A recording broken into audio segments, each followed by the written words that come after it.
Hey guys, and welcome back to Mad About Skin. In today's video, we're talking retinol. Now, whether you reach for a super high strength prescription retinol like this, tretinoin, or maybe you take a more gentle route and go for a product like the Stratia Night Shift, retinol can still be one of the most difficult ingredients to incorporate successfully in your skincare routine.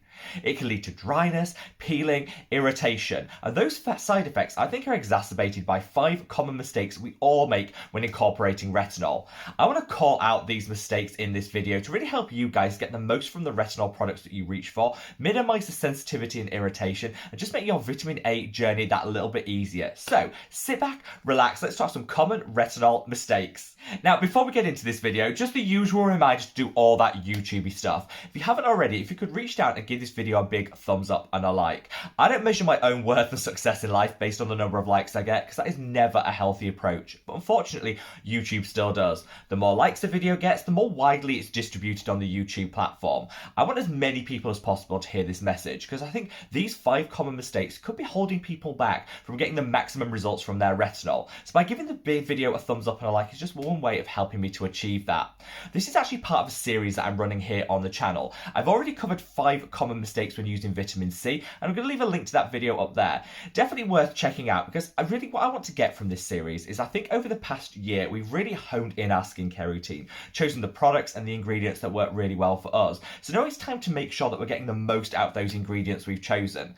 By calling out some of these mistakes, hopefully it'll just simplify everything down and help you get a little extra bang for your buck from the skincare products you reach for.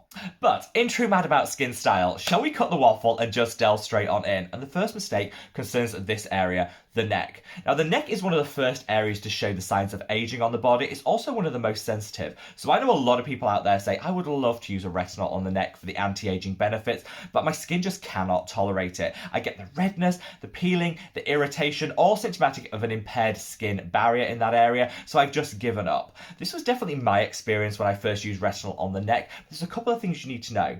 First and foremost, the neck has fewer sebaceous glands, meaning it's more prone to dryness. The skin also tends to be a little bit thinner, meaning it's more prone to irritation. This doesn't mean that you can never use a retinol on the neck. You just need to work out the best way to incorporate it. There's a couple of things I would recommend. First, you could just use it less frequently on the neck. So say you found the retinol of choice for your face and you're using it every other day or every day successfully. Maybe then just take that onto the neck once or twice a week. That means you're still getting those anti-aging benefits, but you're not constantly piling retinol on retinol into a really sensitive and dryness prone area. The second thing you could do is actually choose a more gentle or less potent retinol to use on the neck. This is the approach that I personally take. So I use my prescription tretinoin on my face, and then on the neck every evening I use this, the Stratia Night Shift. This is different because it has a lower concentration of retinol. It's also packed full of ceramides, which are going to help boost the barrier function of the skin and hydrate you. It's got some other humectants alongside that to offset the dryness, and it's got panthenol and allantoin to calm and soothe. This is actually a fantastic retinol product to use all over the face and neck if you want, but if you want that extra potency, you can reach for something higher strength on the face, then keep it super simple and gentle on the neck to get those fantastic anti-aging benefits without the risk of irritation. The second mistake is actually concerning another area of sensitivity on the body, which is the under eye and the eyelids. Now again, similar to the neck, these areas don't actually produce a whole lot of oil. They also have thinner skin, which is more prone to sensitivity.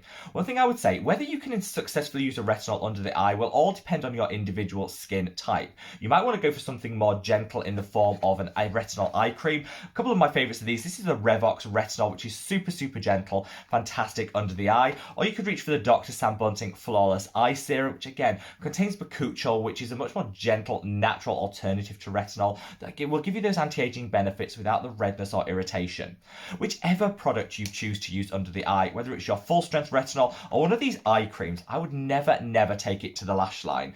That's because when we apply our products, the heat from our body will cause them to migrate upwards. So you apply it to this area and it will naturally reach that lash line anyway.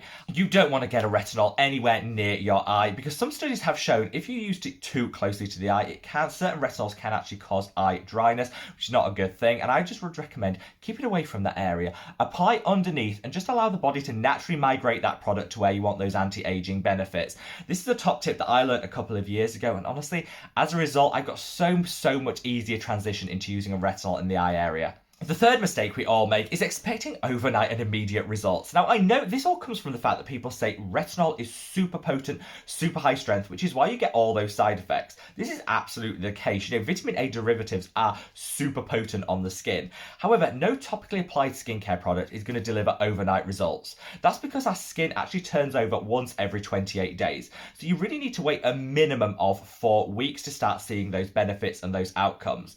This can be a little bit frustrating with retinol because you certainly get those side effects quicker. So you'll get the redness, the peeling, the irritation on like day 2 or 3, and then you have to wait like 4 or 8 weeks to really start seeing the benefits. This is frustrating, but fight through that, because I always say with skincare, it's a marathon, not a sprint. You invest now for those long-term benefits, and I think waiting a couple of months for those retinol outcomes is absolutely worth it. Fight through those side effects, that gorgeous glowing skin on the other side. The fourth mistake that I think we could make is using our retinol in the morning. Now, I think we've all got a lot more understanding of retinol and how to use it in our skincare routine over the past couple of years, so I see fewer people using it in the morning than maybe we did like 3 or 4 years ago, and that has to be a good thing. A lot of people will say don't use retinol in the morning because it makes you more sensitive to sunlight. This is absolutely the case because it increases the rate of cellular turnover, but actually that's not the reason to not use it in the morning, because use it in the morning or the evening, it's not going to have that big a difference on sun sensitivity. It's something that's actually accumulated over time.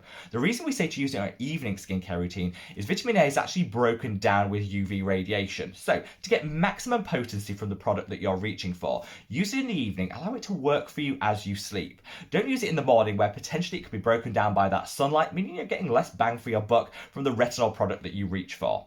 Finally, and the fifth mistake that I certainly have been guilty of over the years, is using your retinol alongside too many actives.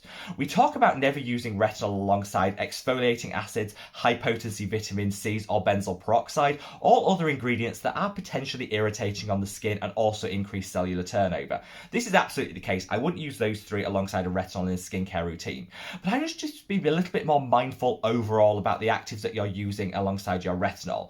Sometimes using really gentle actives but too many of them can have the same result. In my evening skincare routine, when I'm using my high potency retinoid, I just keep it super simple. I cleanse the skin, I put a couple of hydrators on, I use my retinoid, and then I'll top it all off with a really nice, thick and rich moisturizer to lock in all the hydration. That's really all you need. I then save my actives for the morning, where I feel like I can use it without the risk of sensitivity and irritation.